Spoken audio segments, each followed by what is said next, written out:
మండలానికి సంబంధించినటువంటి రైతు రుణమాఫీ ఏదైతే కాంగ్రెస్ ప్రభుత్వం ఎన్నికల ముందించినటువంటి వాగ్దానం ప్రకారం 2 లక్షల వరకు రుణమాఫీ చేస్తారన్నటువంటి మాట ప్రకారం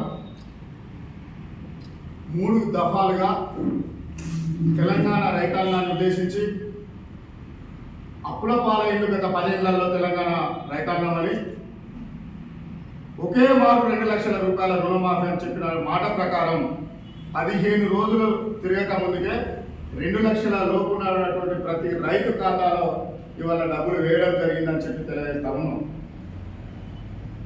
ఇవాళ భీమదేవరపల్లి మండలానికి సంబంధించి ₹1 నుండి ₹1,00,000 వరకు లబ్ధిదారులు 3,912 మంది లబ్ధిదారులు ఇవాళ 1,00,000 వరకు రుణమాఫీ జరిగింది.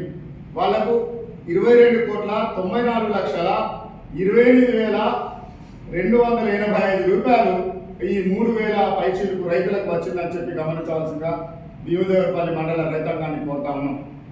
అదేవిధంగా 1,00,000 నుండి 1,50,000 రూపాయలు లబ్ధిదారులు ఎవరైతే ఉన్నారో 1,706 మందికి 18,17,29,436 రూపాయలు ఈ లబ్ధిదారులకు 1,00,000 నుండి 1,50,000 రూపాయలు రావడం జరిగింది.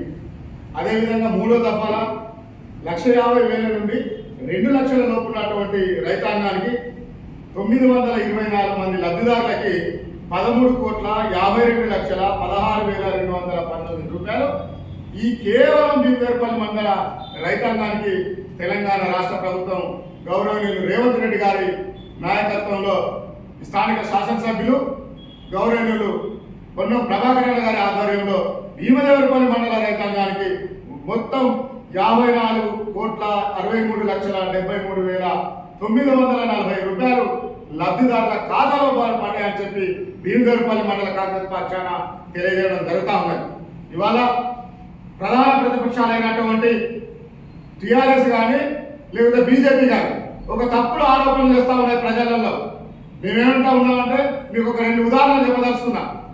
ఇవాళ కేంద్ర నాయకత్వంలో ఉన్నటువంటి బీజేపీకి సంబంధించినటువంటి కార్యకర్తలకు కానీ నిన్న మొన్న వరకు సర్కారు నిర్వహించినటువంటి టీఆర్ఎస్ ప్రభుత్వంలో ఉన్నటువంటి వాళ్ళకి కానీ ఎవరికి భేషజాలాలు లేకుండా ఇవాళ పార్టీ లైన్లో కాకుండా రైతాంగాన్ని అందరికీ లబ్ధి చేకూరాలని చెప్పి ప్రభుత్వం నిర్ణయం చేసింది. ఆ నిర్ణయంలో భాగంగానే ఇవాళ ఇంతమందికి రైతాంగానికి డబ్బులు వచ్చినాయి, రుణమాఫీ జరిగిందని చెప్పి తెలియజేస్తా ఉన్నాం. రెండో విషయం, ఇవాళ వాళ్ళు అన్నట్టు 2 ఉదాహరణలు చెప్తాం. ఇవాళ బీజేపీకి సంబంధించినటువంటి ఒక జిల్లా కార్యవర్గ సభ్యులు ఇదే ములకనూరు గ్రామానికి సంబంధించినటువంటి దొంగల కుమరయ్య గారికి 1,74,318 రూపాయలు ఆయనకు రుణమాఫీ జరిగిందని చెప్పి తెలియజేస్తా ఉన్నాం. 17వ తారీఖున ఆయనకు జమైనది. అదేవిధంగా నిన్న మొన్నటి దాకా స్థానిక సంస్థల్లో మండల ప్రజా పరిషత్ అధ్యక్షుడిగా ఉన్నటువంటి శ్రీ జక్కుల రమేష్ అనిత గారికి కూడా అతనికి కూడా 1,70,000 రూపాయలు ఆయన ఖాతాకు వచ్చినాయని చెప్పి అధికారికంగా లెక్కలు ఉన్నాయి. మేము ఎవరికి పలానా పార్టీ కాంగ్రెస్ వాళ్ళకి రావాలని చెప్పి ఉద్దేశంతో పెట్టినటువంటి ఈ రుణమాఫీ కాదు. ప్రతి ఒక్క రైతుకు 2 లక్షల వరకు రుణమాఫీ చేస్తారన్నటువంటి మాట ప్రకారం ఇవాళ కాంగ్రెస్ ప్రభుత్వం రుణమాఫీ చేసింది. దీని అందరి ప్రజలు మరి ముఖ్యంగా రైతాంగం గమనించవలసిందిగా కోరుతా ఉన్నాం. రాబోయే దినాల్లో కూడా ప్రభుత్వం ఏదైతే మాట ప్రకారం ఎన్నికల్లో హామీలో భాగంగా అందరికీ ఇందిరమ్మ ఇల్లు ఇస్తాం తప్పకుండా. అదేవిధంగా మహిళా సోదరి మహిళలకు వాళ్ళ యొక్క కుటుంబం గడవడానికి కొరకు 2,500 రూపాయల నగదు బదిలీ కూడా చేసేటువంటి కార్యక్రమం అతి త్వరలో చేస్తుందని చెప్పి తెలియజేస్తా ఉన్నాం.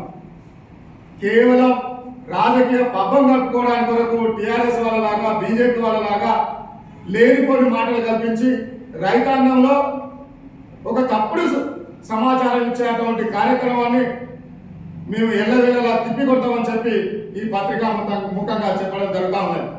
ఇది కేవలం నేను చెప్పినటువంటి గణాంకాలు కాదు, ఇది ప్రభుత్వం విడుదల చేసినటువంటి గణాంకాలుగా మీరు పరిగణించాలని చెప్పి తెలియజేస్తూ ఉంచుతున్నాం.